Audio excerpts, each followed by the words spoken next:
కలియుగ వైకుంఠం తిరుమలలో వెలిసిన ఆ వెంకటేశ్వరుని రూపం వెనక ఎన్నో ఆధ్యాత్మిక రహస్యాలు దాగి ఉన్నాయి. స్వామివారు కేవలం శిలారూపేణ లేక సాక్షాత్తు దైవ రూపమా అన్న చర్చ భక్తుల్లో ఎప్పుడూ జరుగుతూనే ఉంటుంది. ముఖ్యంగా శ్రీవారికి నిజమైన వెంట్రుకలు ఉంటాయా అనే సందేహంపై తిరుమల తిరుపతి దేవస్థాన మాజీ ప్రధాన అర్చకులు రమణ దీక్షితులు ఇటీవలే కొన్ని ఇంటర్వ్యూల్లో చెప్పిన ఆసక్తికరమైన విషయాలు ఇప్పుడు భక్తుల్లో మరోసారి చర్చనీయాంశమయ్యాయి. ఇంతకీ స్వామివారికి నిజమైన వెంట్రుకలు ఉంటాయా? ఈ వీడియోలో తెలుసుకుందాం. ప్రతి శుక్రవారం స్వామివారికి జరిగే అభిషేకం సమయంలో విగ్రహానికి ఉన్న ఆభరణాలు, వస్త్రాలను తొలగిస్తారు. ఆ సమయంలో విగ్రహాన్ని అత్యంత సమీపం నుండి దర్శించుకునే భాగ్యం అర్చకులకు మాత్రమే దక్కుతుంది. ఆ సమయంలో స్వామివారి విగ్రహం వెనక భాగాన్ని పరిశీలిస్తే జడలు కట్టినట్లుగా ఉండే వెంట్రుకల ఆకృతులు స్పష్టంగా కనిపిస్తాయని రమణ దీక్షితులు ఇంటర్వ్యూలో తెలిపారు. సాధారణంగా ఏ విగ్రహమైనా శిలతో మలచబడి ఉంటుంది. కానీ శ్రీవారి విగ్రహం వెనక ఉన్న ఈ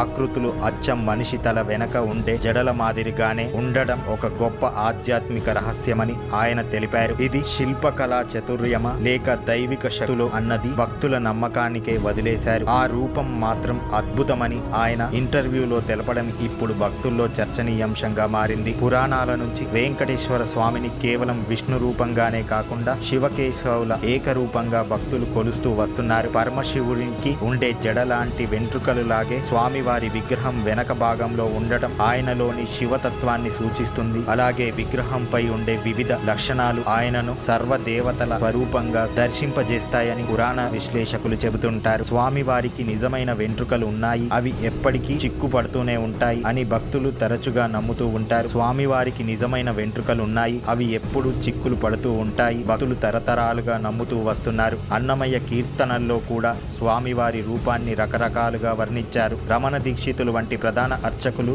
ఈ విషయాన్ని క్లియర్ గా చెప్పడం తిరుమల క్షేత్రంపై భక్తుల ఉన్న విశ్వాసం మరింత బలపడింది. ఈ రహస్యం శ్రీవారిని కేవలం విగ్రహంగా కాకుండా సజీవ దైవంగా భావించేలా చేస్తోంది. ఇలాంటి వీడియోలు మరిన్ని పొందడానికి ఇప్పుడే మన ఛానల్ని సబ్స్క్రైబ్ చేసుకొని బెల్ ఐకాన్ నొక్కండి.